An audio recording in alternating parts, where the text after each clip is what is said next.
Well, very excited, Isolina. We're back again for our second webinar series. How are you feeling about today's webinar, Isolina? Very, very good. Thank you, Kyle. And hello from Brussels. I'm currently in Brussels, so hello to everybody who join us. Very late for us because it's more than 11 p.m. at night. But we have colleagues from all over the world registered, so looking for it. And you, Kyle, how are you doing? Wherever you are now. Yeah, I'm very excited as well. Just to see my friends on the screen and to be able to bring the voices from the different Pacific Islands, the different perspectives. Just a wonderful platform. Last webinar we had a more commercial orientation, and I think we're going to have a really different flavor and story today. So looks like lots of attendees are coming in. What do you think? Should we kick off? I think while they are coming in, yes, please start the introduction, I think, and then they join. And yeah, thank you. Okay.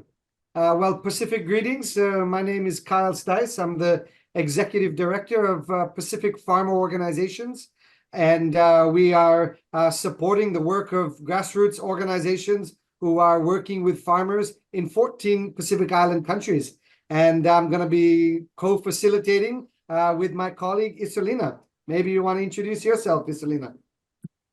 Thank you very much. It will be a little co-facilitation, but I'm Isolina Boto. I work for COLEAD, which is a non-for-profit association of private sector operators working worldwide in all continents, focusing, Jeremy will tell us more afterwards, but focusing very much on private sector and the ecosystem, but always with very strong relations with smallholders. That's why we value very much this partnership. So looking for the session today. Great. And I think probably it's proper to introduce everybody else who's on the screen before we get right into it. So maybe, Isolina, you can introduce Jeremy to us. So Jeremy, thank you very much for joining us today, Jeremy Knox, because he couldn't be at our launch. You remember, I see some of the same people that, and thank you very much for coming back, by the way, that were at our first session. We had the chair of our board who was very, very pleased with the session. So today we have Jeremy. Jeremy is the DG of COLEAD, the organization I work for. And he's a strong background, of course, on private sector, on the agri-food sector, engineering from high schools and universities here, but also in other continents, in South America, extensive work in Africa and other regions of the world. Expert on private standards, certification, ACP producers and exporters, to the EU, but also on local and regional markets, and of course, a very strong also accredited coach. So I'm sure that the conversation of today would be very much of interest, and we value also very much the partnership with the PIFON and the Pacific Farmers Organization, how you are known today. So Jeremy, if you would have a few words for us. Thank you very much. Yes, thank you very much, Isolina, and thank you, Kyle, for these introductions, and good morning. Good morning to all of you, of course, to fellow panelists, but also to all the participants. I think mainly from the Pacific region, but as I heard from the first session, also from other parts of the world, and this is also the essence of what we are trying to do together here today. And we started a couple of weeks ago with the Pacific Farmers Organization. So this is the opportunity for me to thank, of course, already, and to start with Kyle and the Pacific Farmers Organization for initiating this collaboration together. I'm going to share very brief words about COLEAD and a couple of insights that I believe relate to, of course, the main topic around these sessions that we're organizing together. So it was COLEAD. We're a private sector, not-for-profit association. Our members span across 50 countries, mainly cooperatives and SMEs active in the production, processing, trading of agri-food products with a historical focus on fruit and veg products.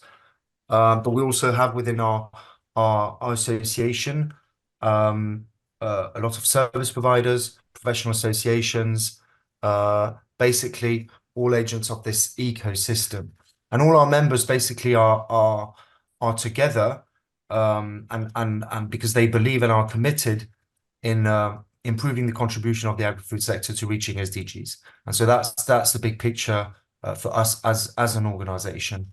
And when the deep dive into those SDGs, of course, there are a number of SDGs, and we know how agriculture and the food sector is at the center of many of these sustainable development goals. Clearly, historically, we've had a clear focus on contributing to poverty reduction, food security and nutrition, and now increasingly on environmental protection. Now, I talked briefly here about our mission. Our vision is encapsulated by two words: growing people. And so the common denominator of all our technical activities centered around skills, competencies, knowledge, information, to bring back really people at the center of our activities.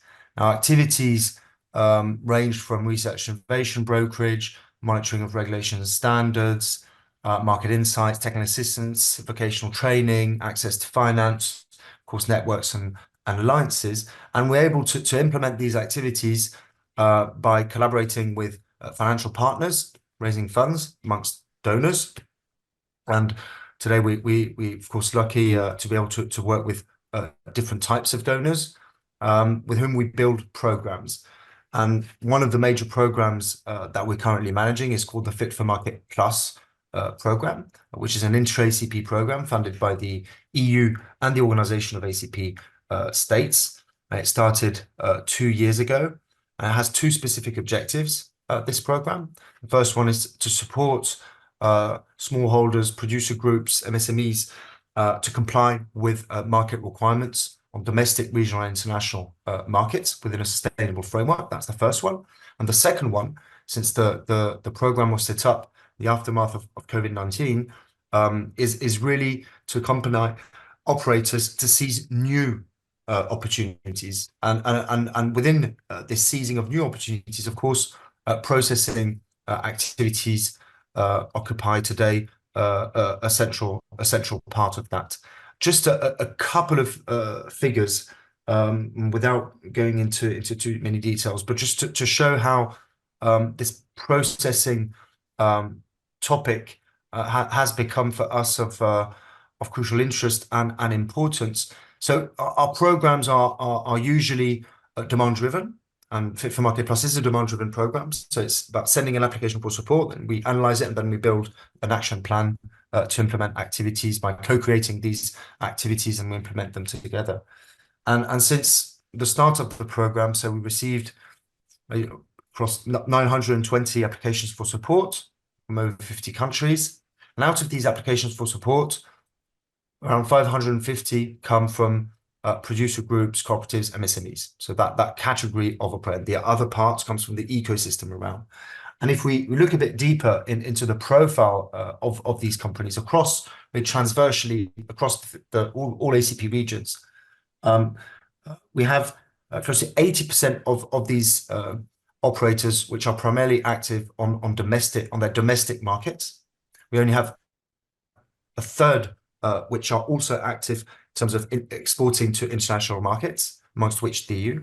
Over half of these 550 companies today are active in processing activities, and 80% of all these companies work primarily with smallholders and associated communities for the produce. So this is just to highlight a bit the profile today of companies whom we work with.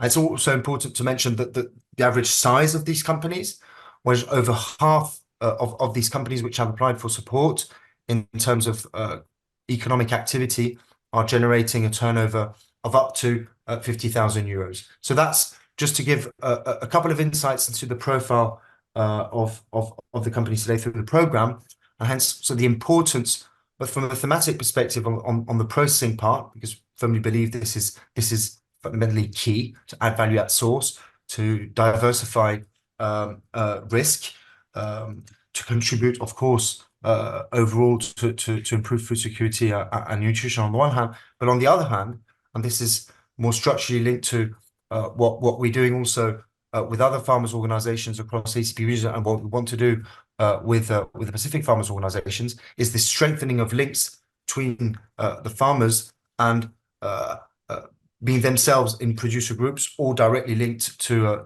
formal economic, more formalized economic operators, aggregators, processors. So that's a very important part of our work today, always centered around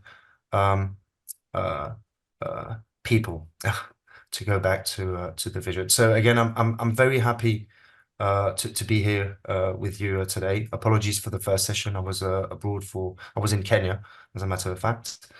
And I'm really looking forward to listen to the stories, a bit of your inspiration, and hopefully we'll be able to exchange and share some insights. So thank you also for all participants and to panelists for your time and for sharing your stories. Thank you. Back to you, Kyle and Isalina.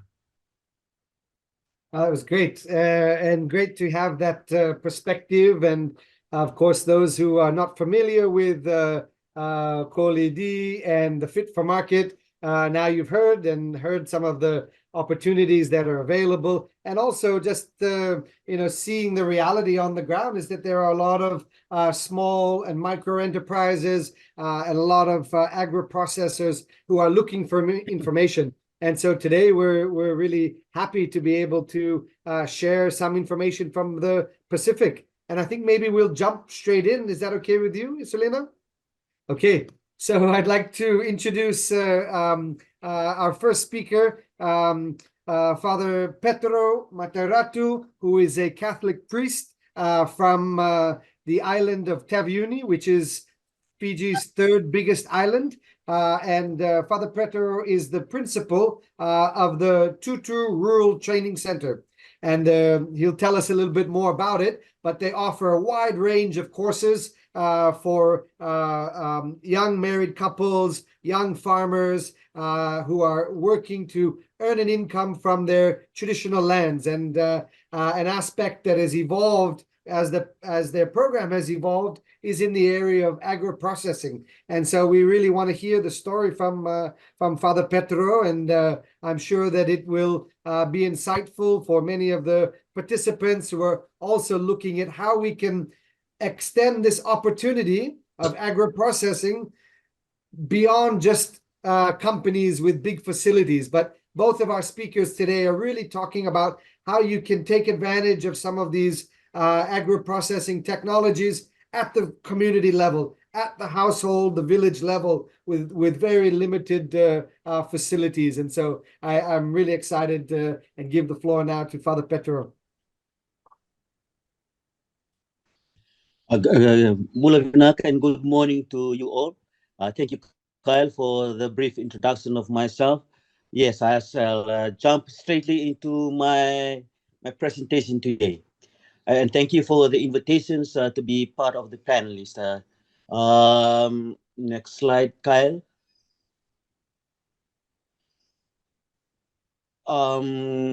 As part of the aim of the Rural Training Center, part of it is to empower our participants to be more autonomous and to take charge of their own life in the rapidly changing world.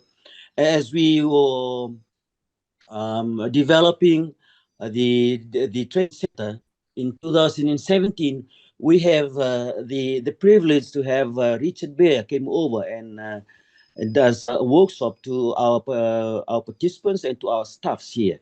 This was the initial stages of the setting up of the food development unit here in Tutu. The food development unit is more on training young women young farmers and farming couples on a regular basis, that they can become more in tune on value added.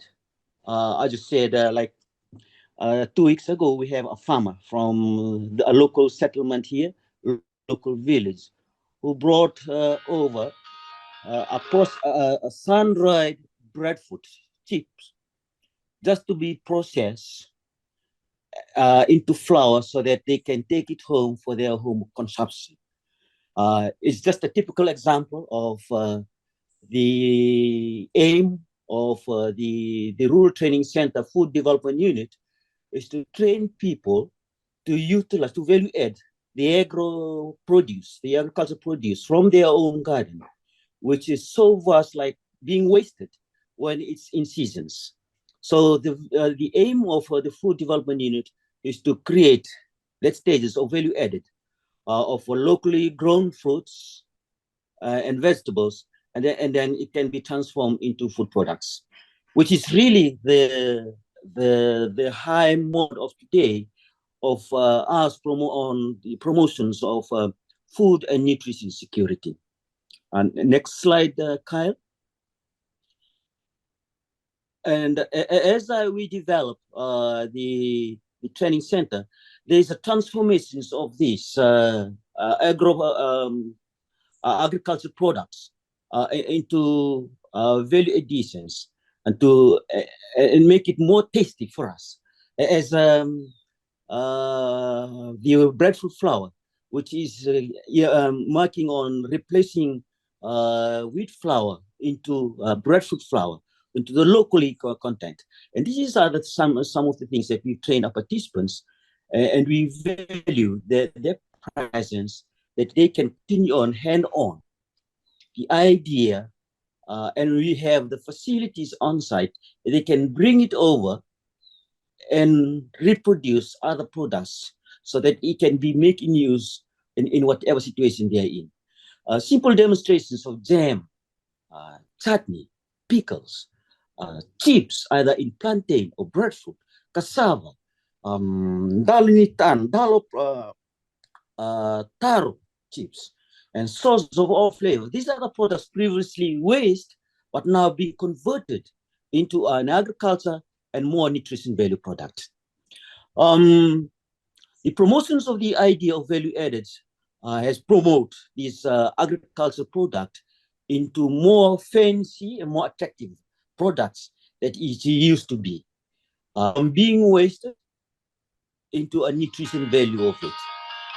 And at the same time, so we have contributed to the nutrition and the food security of the locals. At the same time, also, we helped in the rise of the fighting of non-communicable diseases, and at the same time provide incomes for the local women to provide, to sell all these produce into the local market. When they have Saturday markets, they already put these value-added products into the niche markets, and at the same time earn income for themselves. This is an income-generating project, and at the same time helps in food and nutrition security. We are in for the educations of the local communities, the rural communities, which add on to the recognizing the traditional recipe that is available within the local context. Just on my last slide, thanks, Kyle. We can move on to the next slide. That there are constraints as we move forward. There are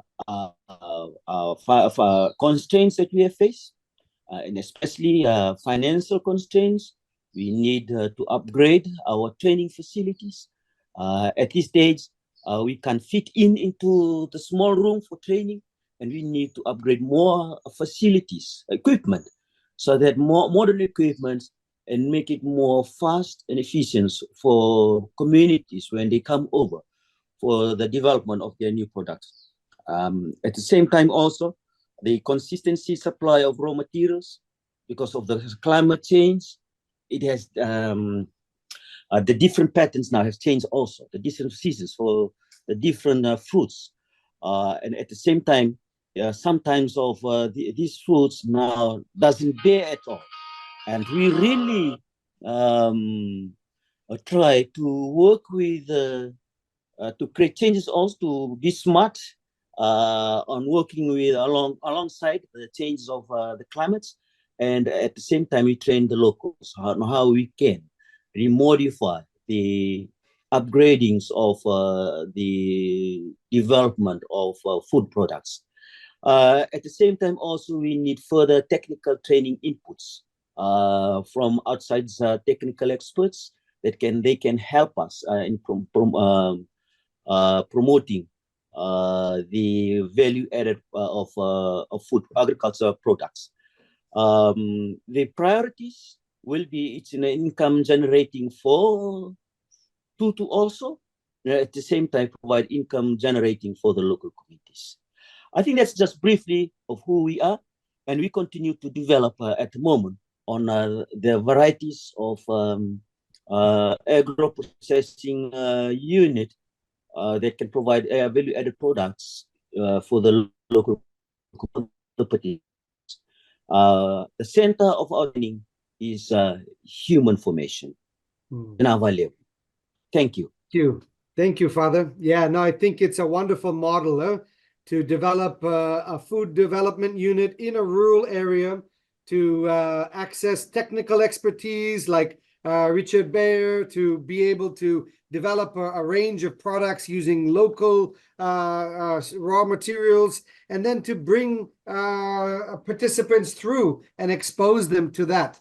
So I think the model itself is really very important. And I don't know if you caught some of the last of what Father said, but the unit generates some revenue for itself by selling its products, but then the participants are encouraged to do their own products, so their livelihood is there. So I really think that there's so much that can be gleaned from some of these units. And maybe Father Petro, before we move on, maybe just tell us one example of where some of these products are sold. I remember an example of the big rugby tournaments that happened on your island, and maybe you can just give us an example of what the value chain looks like. Okay, for our chips are sold into the local primary school and the local canteens for primary school. And when we have some of the local shops, they are selling our chips and sauce. They provide their orders, and then we supply them the products to them. So they sell it at their own shops. And at the same time, also, when we have festivals around the island, we have our food stalls for Tutu, and then we sell all our products. We have a booth there, and we sell all our products for the local consumer. But more importantly, we provide the products for the local consumers. Yeah, fantastic. No, thank you, Father. I think those are really good insights for all of our participants to hear, working at the community level with this simple technologies, but making amazing products. And I think this is one of the things we want Richard to pick up on the end, is how can we help people with small facilities make high quality products? And I think that's a wonderful point. Iselina, do you have any thoughts before we move on to the Federated States of Micronesia? Yes, I do not see yet questions, but I think they will be coming, while the other presentations come in. But perhaps, have you seen the young people? Because the problem in rural areas sometimes is young people, that we have difficulties in retaining and starting their business or prospering into the value addition. And thanks to your intervention and sourcing the technologies from you or others, but kind of making a living in rural areas instead of just migrating? Yeah.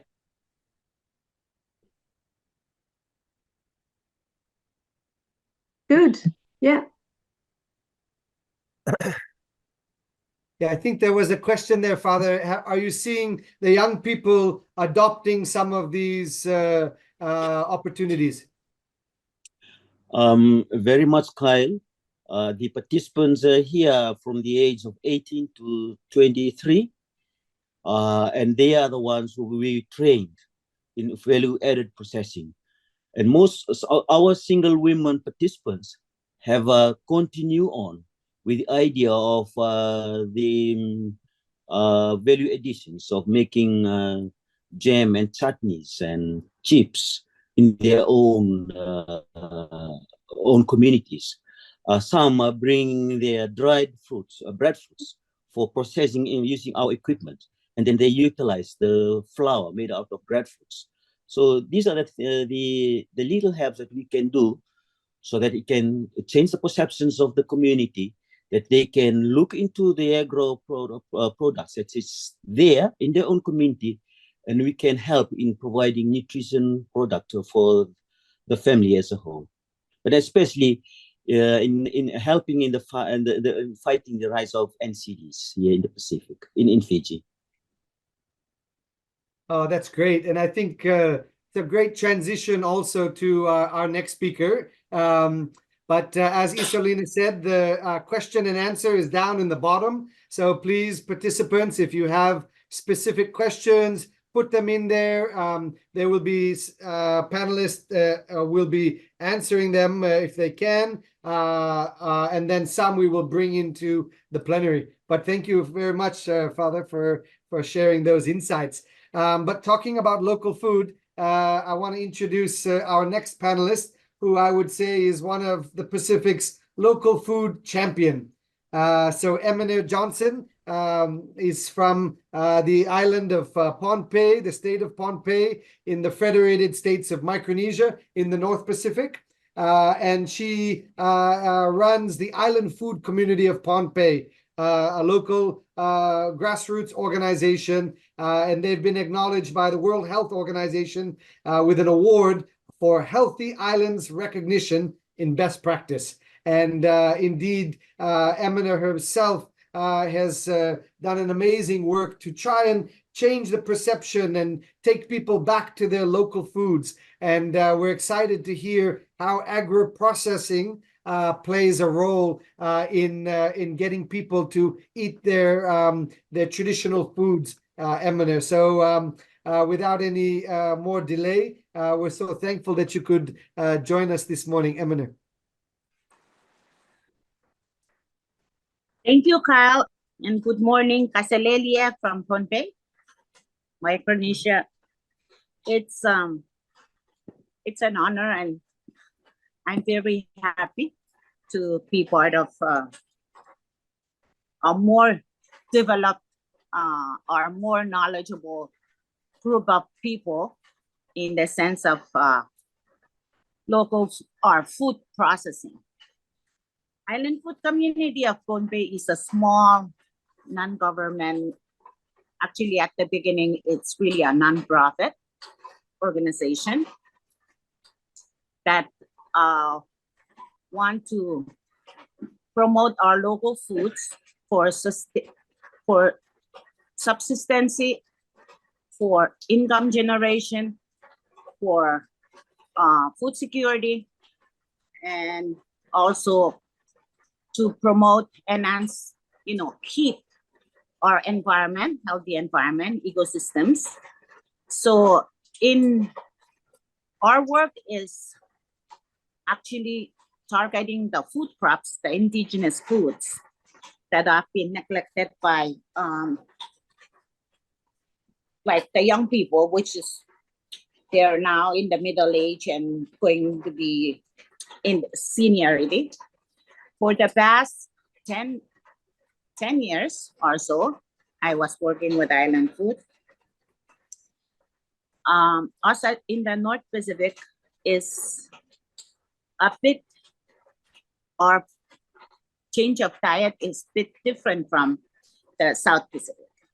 We are more into the Western influence of food, which is a cheeseburger and French fries is more enticing to get the attention of somebody that is being educated, and somebody that is as a salary that can buy.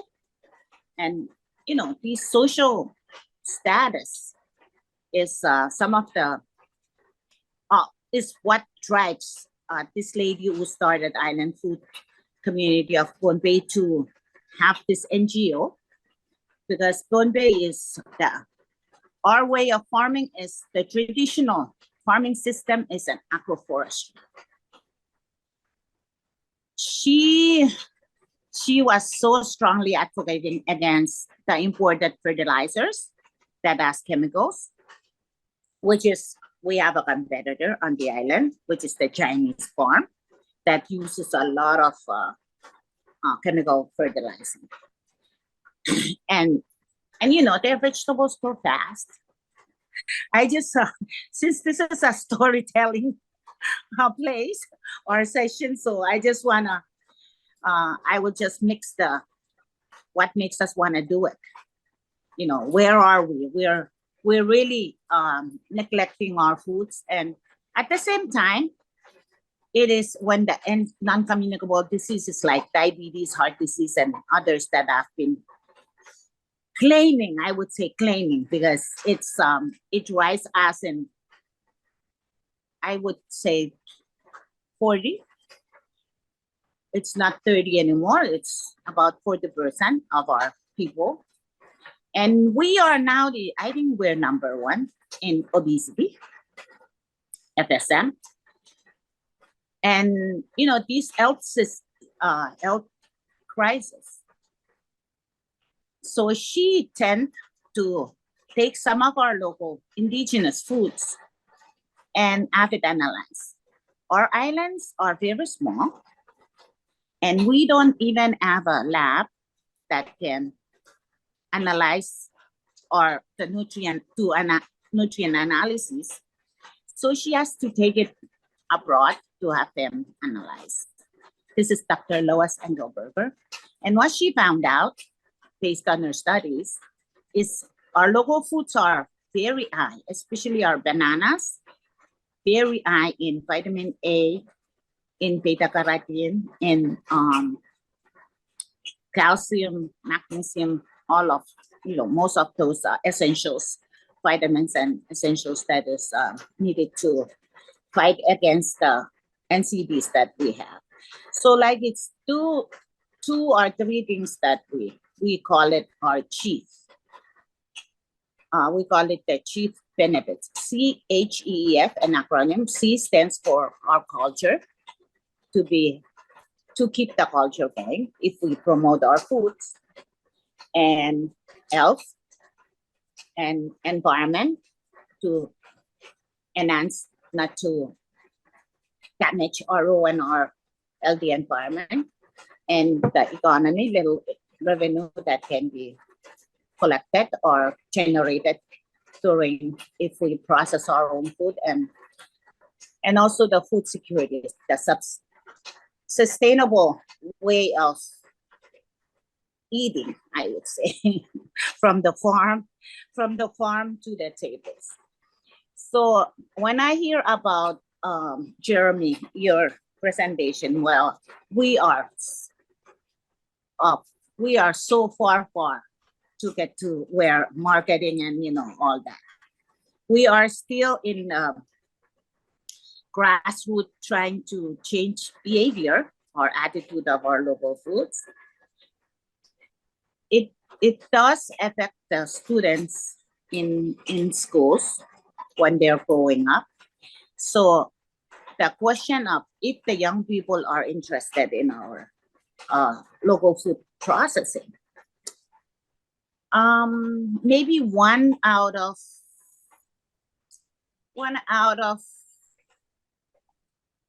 40 will express herself or himself to be interested in this process. But so we then we were thinking of what ways to bring our food. So our local, we're also like PG. The way we cook our food is, boil, bake and steam, a piece of talo, a piece of yam, or, boil it or steam it, or, put coconut cream. They, like I said, when after the Second World War, when U.S. claim our islands, then the shift changed. Actually, now when we talk about shifting, it's no longer shifting. It is the norm of not eating our local food. Now, over these years, now it's not norm. Rice is a stable food though it's not locally produced. It's important, but it dominated the food list in FSM. So taking our breadfruit or taro into flour is one initiative that we want to test it out. And it does work. It does work. We're, like I said, it's at most 5 people in our NGO working at most. So it's a small NGO. We still need to develop our improve we need structure, our building, our tools, equipment to run this. We've been using like blenders and milling machines that are not, it's not running a factory. It's on processing our flour. So our status is still a very micro production that we want to. Yeah, it does get attention, but it's like on and off, depending on our financial status of Island Food. The board members and even myself, I've been, I think it's an overstatement, Kyle, that you say about me. But back in over the 14 years I've worked. So it's the first 10 years. Yes, I was a vibrant person, but I'm getting old, and I wish somebody can really, because I believe that baby steps is better than no steps at all. At least if we can still keep 0.01 of our local food consumption, it's something that I don't want my grandchildren to lose. And I think that's in short. If you have any questions, I can answer. Thank you. Thank you, Eminer, and thank you really for sharing some of the uniqueness about Micronesia. What a special part of the world. Eminer, I remember us visiting one of these roadside stalls, because as you said, mostly there's small shops and you buy tin things and imported cookies and all that. But maybe you can tell the participants about these roadside stalls and the things that they're selling and how those women came to be at that type of business. Thank you. Actually, when I think this is also one of the success stories of Island Food, is before it was established, this NGO, local food is something that is not being bought, it doesn't, the value is not money value, for trade. It's so now you can find stalls, like on a daily basis, all assorted methods of cooking of breadfruit, different dishes, and banana, different dishes on a daily basis, which was like 14 years ago or 10 years ago. You don't see this. It's not even a local market selling local foods. When I was in PG, 1996, I was like, wow, people do this, like bringing so good quality food crops on in the markets, and it's like rows and rows. I've never seen that in my whole life, like only in movies.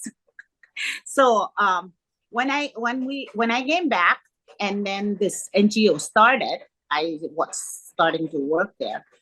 I was so captivated by the founder that we would travel. She buy her taro by the roadside, and then she bag it up, and then we travel, and she doesn't eat in the restaurant. And we were like, what?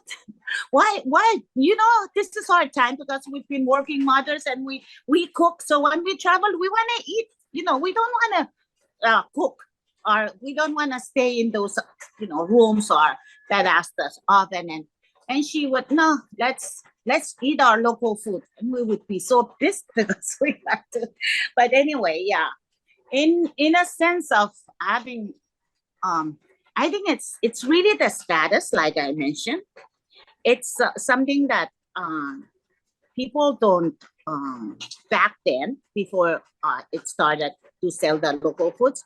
Actually, it is something that is only eaten at home, or you don't sell it, and also it's for tradition.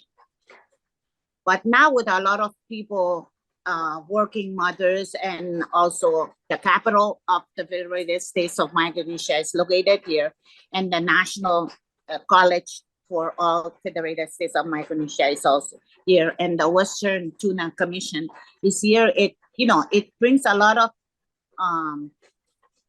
like different people from the world here, and they don't have place to plant their own food. And so the economy here on selling those ready-made food alongside the road it's good income for some of the mothers and grassroots people. So it's we're more like we're still producers, not an NGO that is marketing. We're marketing and also training the people to process for longer shelf life their breadfruit during season and other climate. When the taro badges are the title search that was just last month, it Micronesian. So the outer islands are the small atoll islands. The search does intrude in their taro badges. So it's one of our trainings to the community to turn the damage into food. So they've been utilizing the machines that were left with them to sun-dry it first. Those that their machines are still working, they're turning their damaged taro into flour, which is good. So that's one of the highlights of island food. Thank you. Process. I think Richard Baer might have a question. Please, Richard. Well, not really a question. I was in Ponape really at the start of the island food community when Lois was tremendous tour de force. I did 2 workshops. From memory, I'll have to look at the old report. I think it was around about 2004, somewhere in that region. I can't remember exactly. But from memory, much of the things that we looked at were very, very the step to make them shelf stable and wholesome and available all year round. The steps required would be very, very small. Circumstances have changed. Lois sadly passed away, and then I took a stupid job with the government here, so it's sort of faded into the background. But my comment is that it would be a very, very simple task to actually take Ponape from where it is now into something where income can be generated and much greater use. From memory, it would be a very, very simple step. That's my only comment. I'll take my hand down if I know how to take it down. Thank you. Thank you, Richard. And really, Emina, thank you so much for those perspectives. And it was great that you ended with that story about how the taro patches are inundated with salt water, and the farmers have an option to harvest, sun dry, and process that without losing it. And I think these kind of tools agro-processing offers for climate adaptation is really, really important. So thank you for sharing that link. What do you think, Isolina? What was the big takeaway for you from listening to the story from Island Food Community? Thank you very much, Emina, for sharing, from Micronesia, this story. Actually, we work, well, I worked myself in the past years ago, and today in COLEAD as well on some programs which are also underutilized species, which are not traded, not even sometimes recognized at their value in the international markets. However, we have really big success. When I say we, operators, smallholders, MSMEs, etc., that we interact with and we work with, have incredible stories actually of, and in some cases exporting, be local regional markets or exporting these crops with, putting ahead the local value, the identity, the place they come from, the people who produce them, the story of it, of course, with stringent as well safety and quality, obviously, levels that you need to trade anywhere now, even in, local or regional markets. Very well branded, very well packaged, incredible. I mean, in different ones, we could share that with Emina and the community as well. But of course, it requires a bit of assistance, on technology, on linkages, on the food safety part, etc.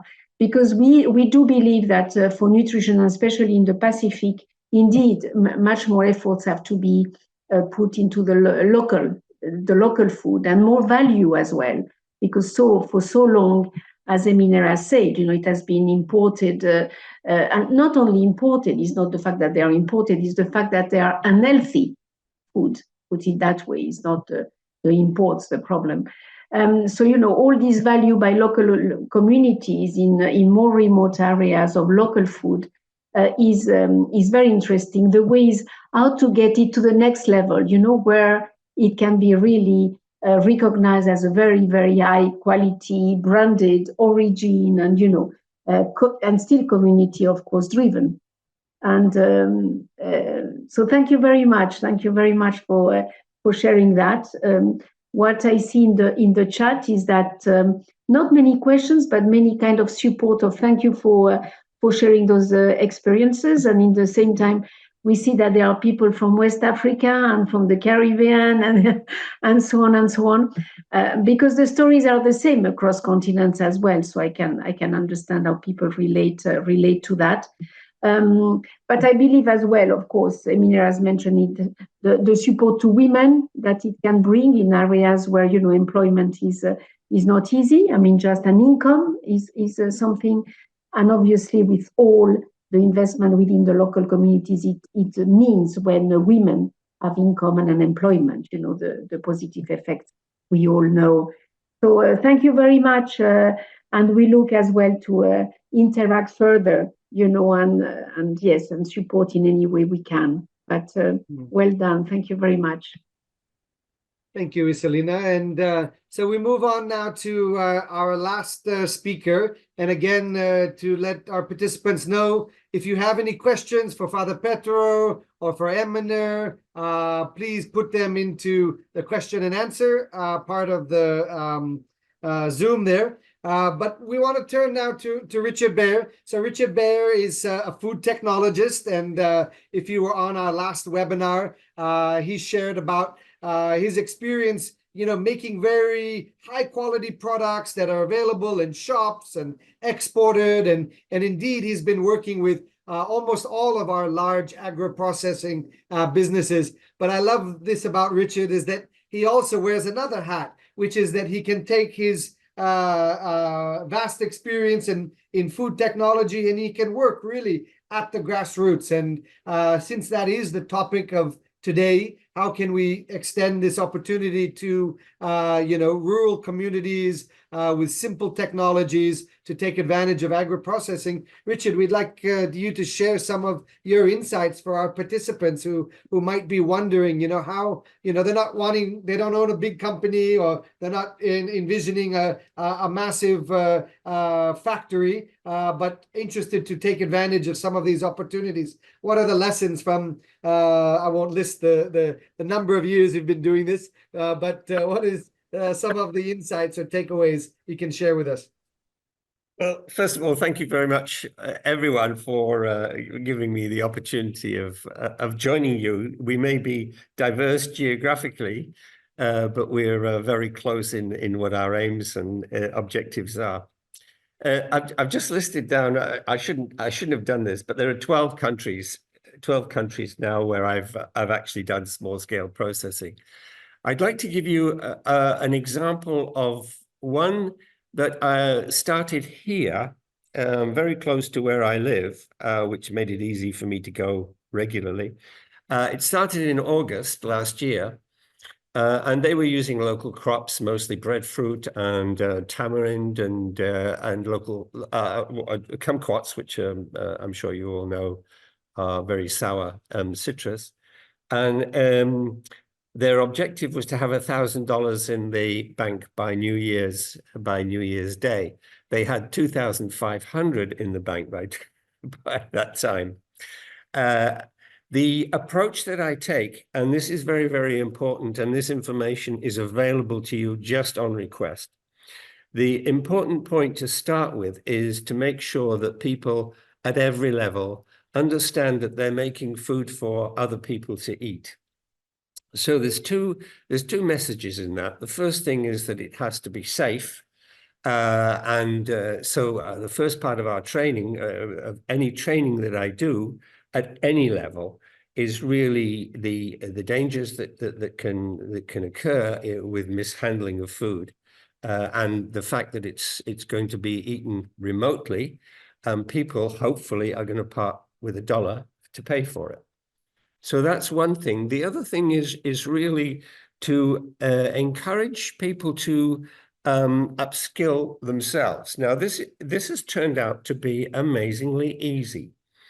I've just come from an island 2 hours ago. I was actually on a small boat traveling to get here.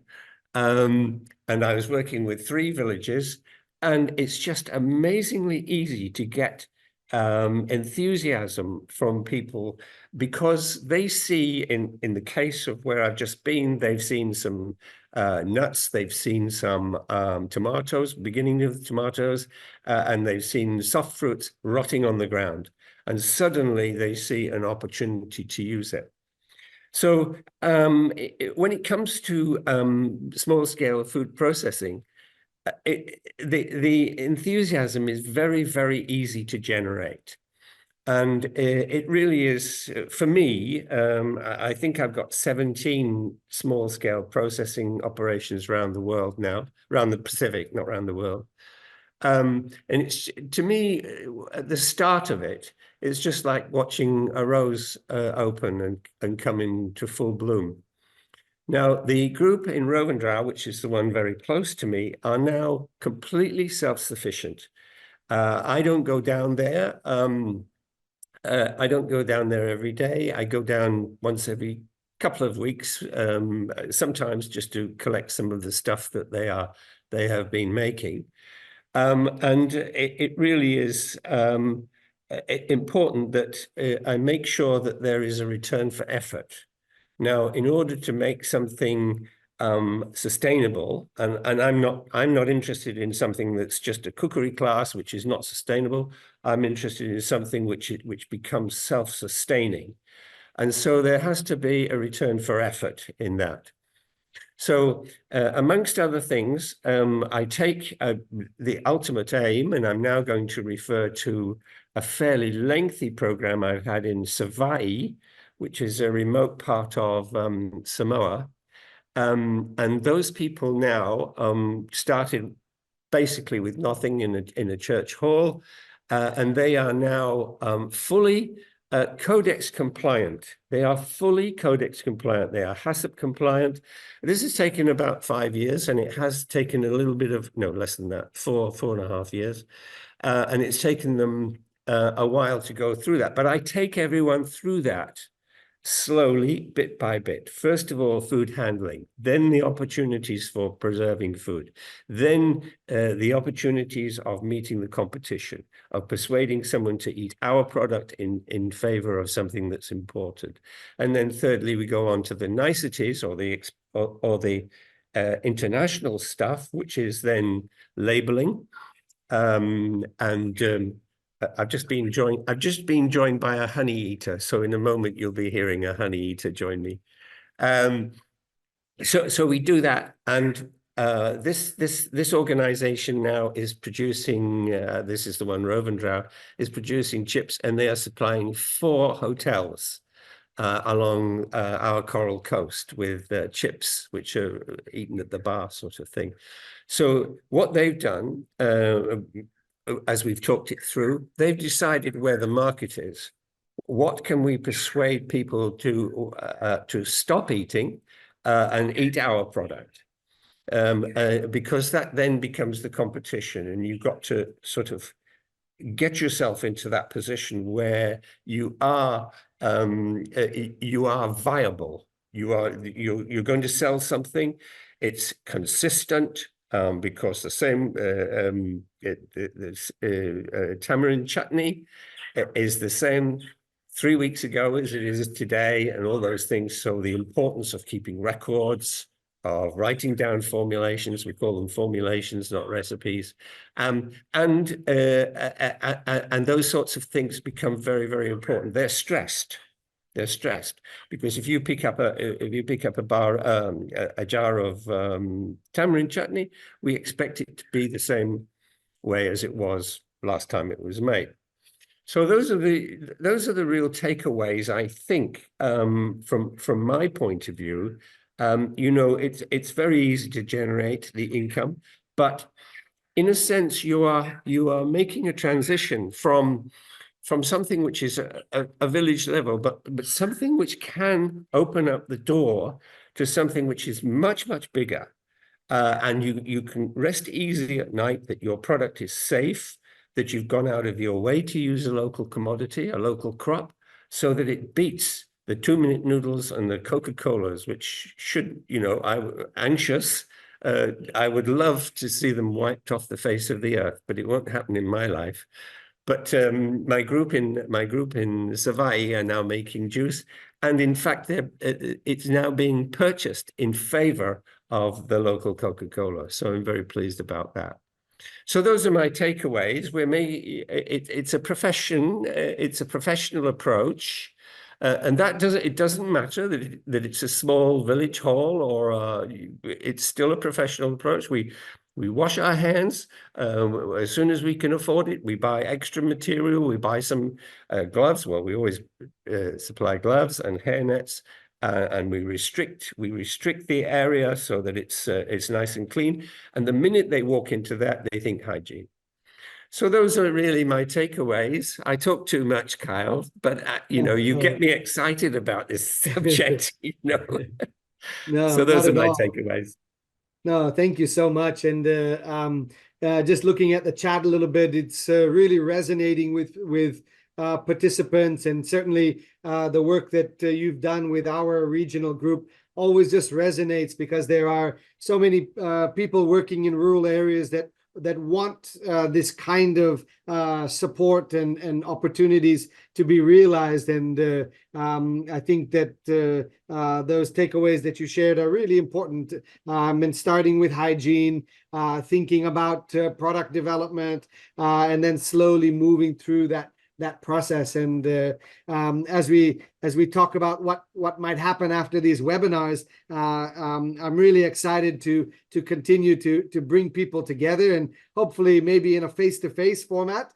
This is what COLEAD will be talking about, and to be able to talk at both of those levels, because our presenters last week, they're buying from hundreds of small farmers, and that is a great opportunity that agro-processing commercially presents.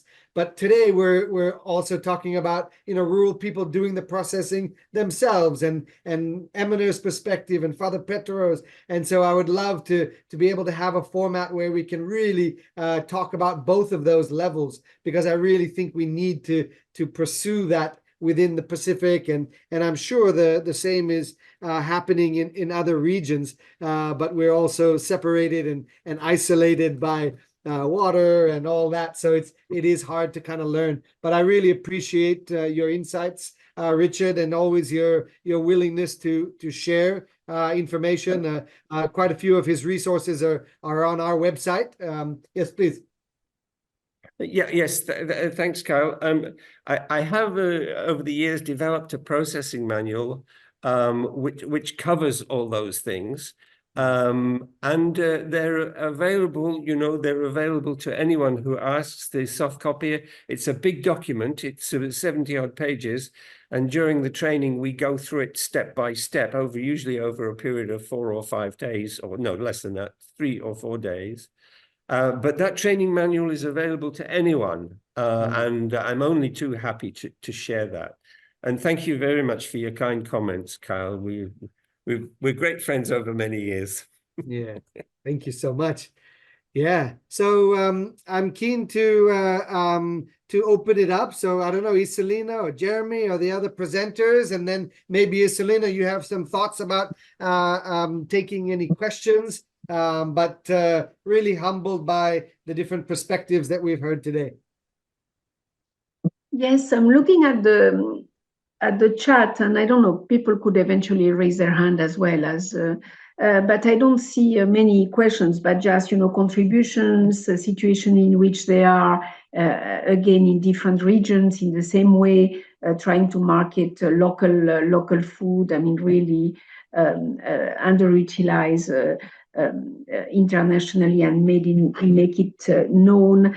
And yes, thanks. Some of the resources are shared as well. And yes, Kai, we can share, of course, Pacific Farmers Organization has a lot online, because I look at it myself, which is, this is to say to entrepreneurs, the lessons we learned from them, you know, in our work across regions, is that there is a lot out there. You see, you have, when you start a business, you have to look at resources, you have to document yourself. A lot is free, available.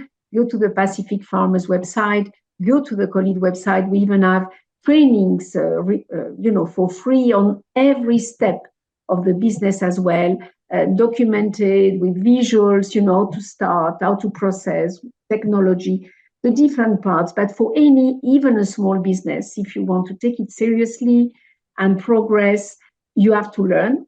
What we learn from the entrepreneurs is that skills is a key part, is not necessarily money to start with, you know, budgets, money, is more the skills to do something, is not to ask for a loan necessarily, is to know what you want to do, what is your market, even if it's a very close one, what your customers want, because at the end of the day, you want to market your product.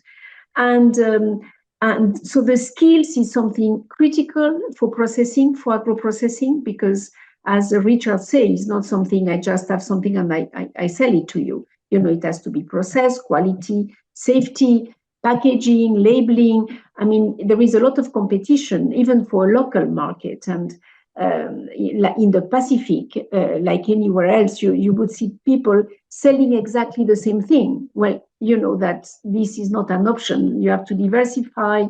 You have within the product or other products.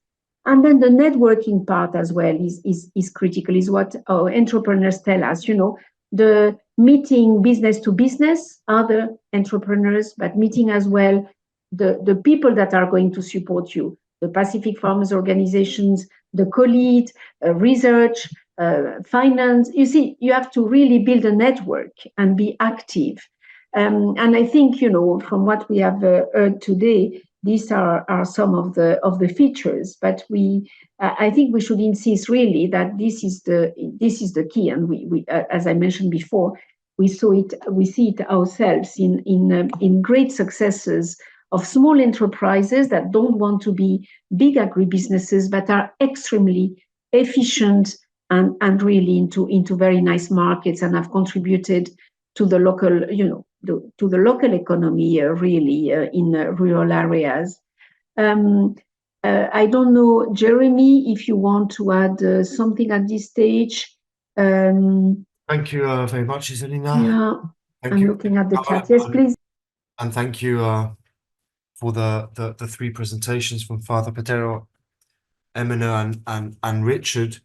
And excuse me if I'm maybe repeating some of the elements Isolina now has just shared, but a couple of extremely relevant insights, I believe, and also inspiring cases and stories.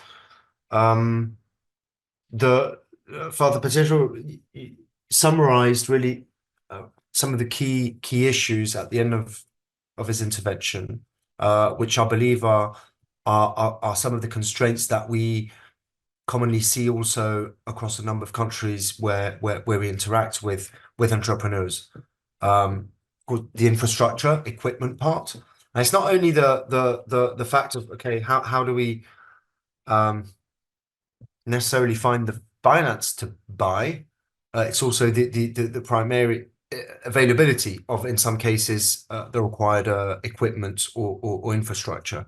And so this would be something I would be interested, I mean, at different scales, but to also maybe hear more about specifically in the context of the Pacific, from your experiences when it comes to the equipment. So there's of course the fact of making an investment and having the finance to be able to do so, but also about finding the right equipment. I would be interested to listen about that. Well, we talked about the importance of the consistency of supply and the challenge, of course, that climate change brings to that, amongst other factors. Clearly, again, this is and something that we are observing throughout the different regions, and not only I would say.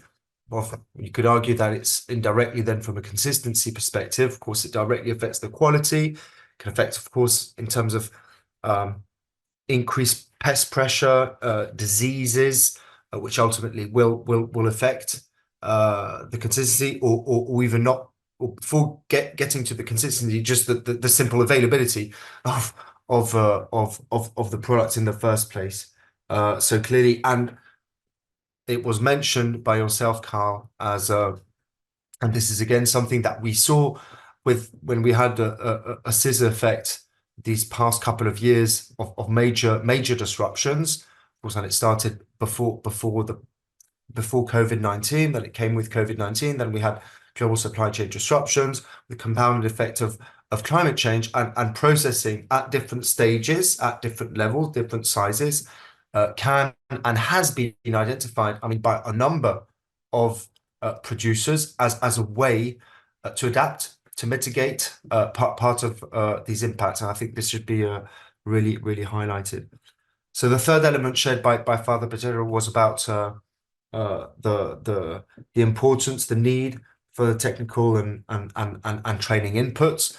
That directly links back to what Richard shared, and one of his key messages in terms of the need to take the ownership of the continuous upskilling, which is something we fundamentally also believe in, and we see ourselves as one of the elements there that can support individuals. Of course, not alone in isolation, but again, because we believe that's the first and foremost driver to change and to contribute to the transformation of food systems. So clearly, I mean, we're more than convinced that it's extremely important in an ever-changing world and in a very disrupted environment. We heard from Emina, and it was an extremely inspiring story, and again this importance of really highlighting the links between, of course, protection of the environment, the health of the people, and contribution to livelihoods. And again, here I'll come back to one of the elements Richard referred to when he talked about the return for efforts, which is something, of course, we fundamentally believe in ourselves as well. That there are different branches to be able to have a viable and sustainable activity, and of course the economic branch is fundamental, because without that the rest is directly threatened. Structurally today, this is a huge challenge within the agricultural sector as a whole, and we all know at production level the pressures that are there to make just simply a living out of producing food, small scale. So this has to be reminded, and goes back to, of course, the notion of fair prices, of fair trading practices, etc., which are fundamental. One element of concern on our side is of course around youth, where we see, of course, the huge potential, but also in a number of cases the difficulty today to attract also the new generation of actors of change within the agri-food system, and we don't have all the answers for that. But clearly, if in the first place we can't find an economic viability around that activity, it will of course make it very difficult to attract this new generation. Independently from the importance, we all believe as a society the agri-food system brings, as we mentioned throughout the presentations and at the start. And last but not least, two last things. Richard talked about food safety. Of course, I mean, it's often we often forget about it, and forget about if food safety is not there. I mean, the consequences can be extremely grave, and this is a specific topic we've been working a lot on at COLEAD, and we continue to work on, because with, I mean, we talk about the health and risks to human health, which are of course fundamental. It's a prerequisite, and as a key message, this relationship to time, and coming back to Emina on the kind of step by step, I think it was referred to as taking baby steps. We believe a lot in those in the step by step approach. It was referred to also by Richard in terms of giving a perspective about the time it can take by going step by step, 3, 4, 5, sometimes 7, 8 years, 10 years. Of course, in the meanwhile, there needs to be, of course, a complementary activity in some way or the other, a way to make a living, but it does take time. And linking back more structurally to some of the issues and concerns around agriculture and around the agri-food system today that we see, is this bias when it comes to the relationship to time, relationship to nature, to drive some changes, to be impacted by some changes, and simply the time it takes to work around all these with the natural elements, and the time it takes to change behaviors, to implement some new practices, some new processes. It takes a lot of time. So it has to be a step-by-step approach, and we need to be conscious of that and have the patience around it. Back to you, Kyle. Yeah, great. Thank you. Yeah, thank you, Jeremy. I think absolutely this step-by-step approach is critically important. There has been a lot of work going on in agro-processing, and there's a lot more that needs to be going, and it doesn't, a lot of times we have to just repeat what we've been doing, and I think that's good for development partners to hear as well, is that these initiatives need time and they need constant follow-up, and I think that those messages are coming out quite clear. I don't know, while we have a few minutes left, I don't know whether Father Petro or Eminer have any other thoughts that they would like to share as we kind of begin to wrap up our discussion today about agro-processing at the small and micro level. Father Petro or Eminer, do you have any closing thoughts? Thank you, Kyle, for the chance that you, for me, my side, I think this is one level that we need to advocate on as efforts, farming organizations. We are more advocating on soil health, more advocating on farming, the agro forestries and all this, the farm level. But more importantly, also we need to touch onto this base. Like if we have like a face-to-face gathering, and more moving into the incorporation of all three levels, so that to make it more attractive to the younger generations, that we are doing this so that we can have a future for the agriculture industry, so processing industry. The niche markets need to be tapped on, and these are the levels that we can need to integrate on within the farming organization or at the Pacific level for the farm organization. And it will be I think it would be best to advocating on the agro-processing level, or the farming level. Thank you. Yeah, great. I absolutely agree with you. I think it is a very important kind of next step, and everybody has shared that it has to be viable. Huh? The young people have to see that there is, I think Richard said, return on time or return on investment in time. You have to be able to demonstrate that. That's what the young people are looking for. And if they don't see it from agriculture and agro-processing, then they look to other industries. And so, Eminer, we want to hear from you one last time. What are some of your thoughts? Thank you. There are the similarities of what Father Petra has mentioned. And yeah, the technical information that came from the three experts. I forgot to mention that one of the challenges that we have in here is because we're so far distance and our islands are small.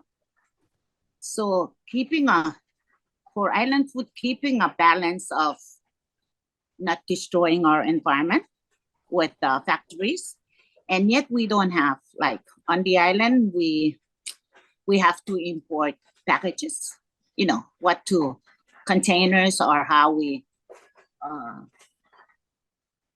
package our value add, our processed foods. And I know it's not a big deal, but like I still believe that we need to help ourselves before we move on to exports or marketing outside. But just to get it so it's in a fine package and brand it, or get some catchy phrases on the packaging. It's also we need a lot of that, and like I said, so it's the packaging itself we need to import, because we don't have those kind of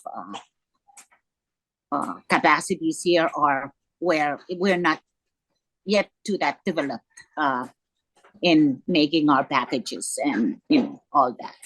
So a lot of we also need to standardize, like, so we can, even our people in mainland and other parts of the world, that we can only sell to, or we can only send, they come and buy the flour or crumbs of dried taro.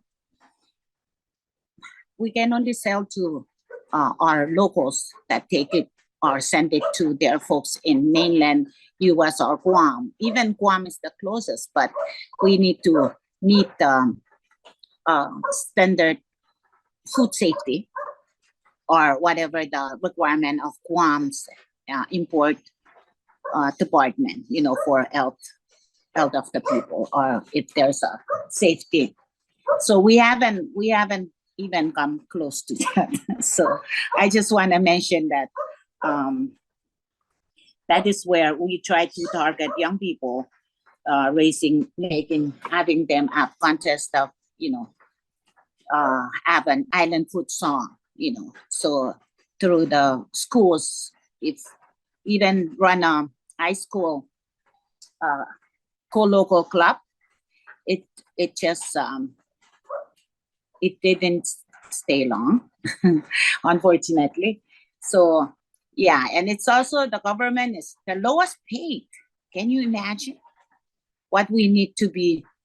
We need to grow our food, and it's the lowest paid department in the government, and so it's really a big challenge. But I know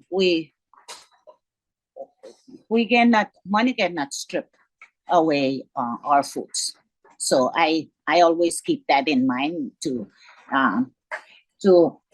encourage me and other people that we've lived, our parents, our ancestors have lived this long, so we still can live on our local foods. We don't need to import as much as what we are doing now. Anyway, so I just want to mention that, and thank you for all your advices, and thank you, Kyle. Thank you, Emine.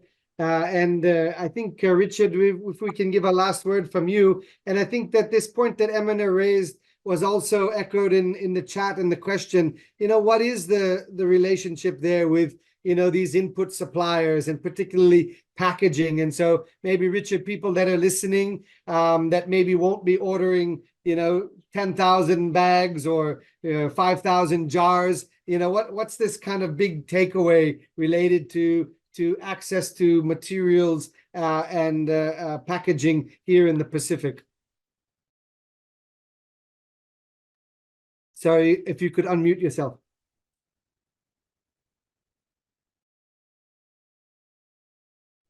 Perhaps it wasn't worth listening to. Anyway, what we did with one organization here in Fiji, Friend, whom you probably know, we got a large corporation to import a full container load of jars, and they paid for them as required.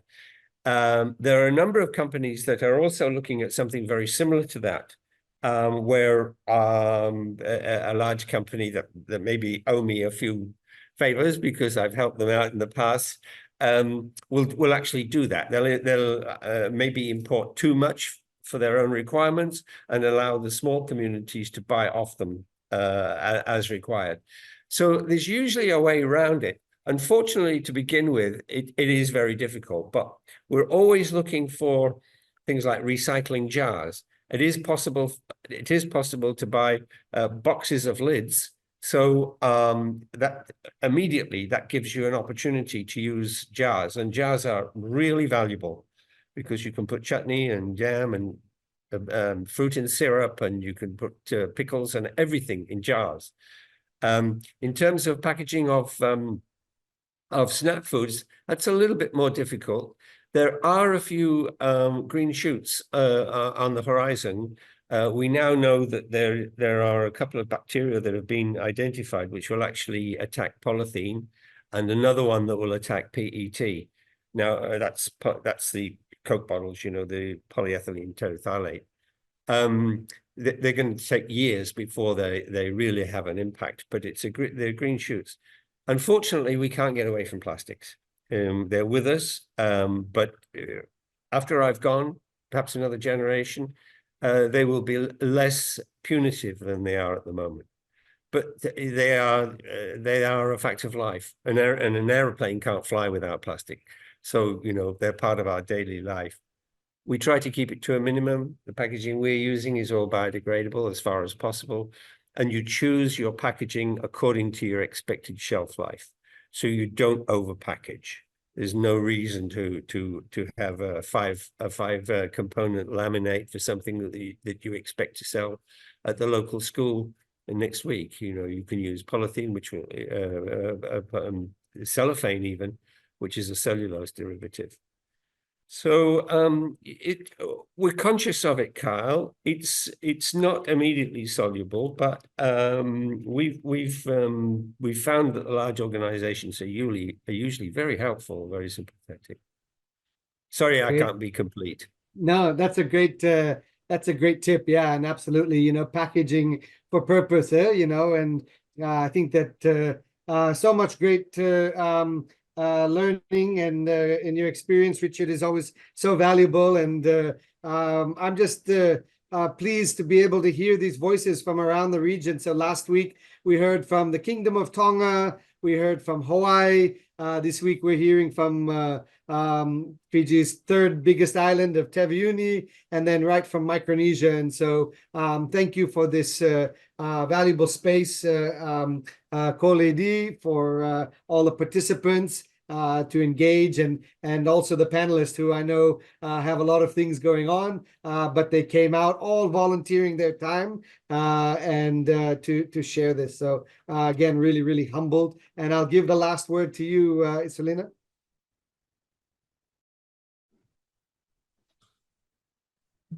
I am myself. Really, I don't have very much to add because I think everything has said. As you, I think the very interesting part is listening to the people from the field, the ones that have small businesses. That was the topic of today. That are really struggling. I mean, you know, for different reasons. Environment, lack of support, lack of packaging, lack of actually it was all said, standardization, testing facilities. You know, you have to ship to other islands, certification. I don't know.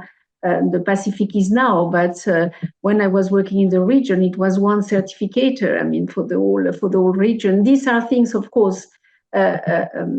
An entrepreneur alone cannot actually solve it.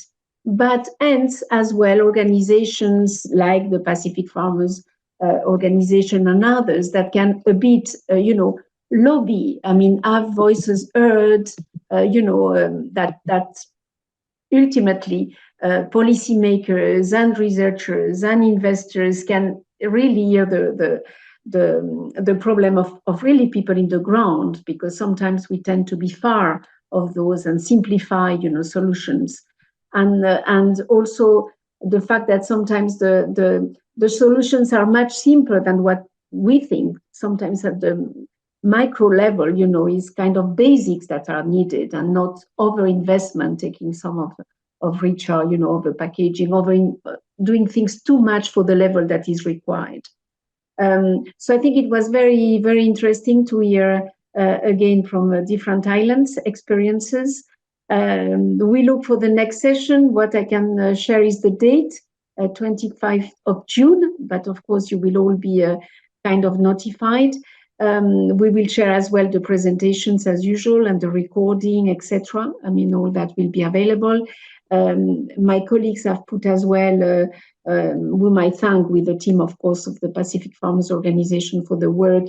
The email you can reach us to as well, because sometimes you want very specific, support or linkage with specific programs that we cannot go into detail, but we follow up properly. I have my colleagues in charge of the Pacific as well in the call, despite the time. So that's it. And I'm looking forward to the next session, and thanking all the panelists and all the participants, because for some of them it's very late in some regions to find the time, and sharing as well some of their experiences in the chat. So Kyle, to you, or Jeremy, or anybody who wants to add something. No, I think that's it. Thank you very much, everyone, for their time, and we will see you all on the next webinar. Thank you. Thank you, Father Petro. Thank you, Emina. Bye-bye. Thank you, Kyle. Thank you, Carl. Thank you. Jeremy. Salamat. Right. Emina, you Emina. make me want to go and look for a mango after I saw you this morning eating that juicy mango. That's all I've been thinking about, is finding myself a mango. Take care, You everyone. got there. Bye. Okay. Bye. Bye. Bye. Thank you, Zelina. Thank you. Thank you. Bye. Thank you, Gaetan. Bye-bye. Bye, everybody.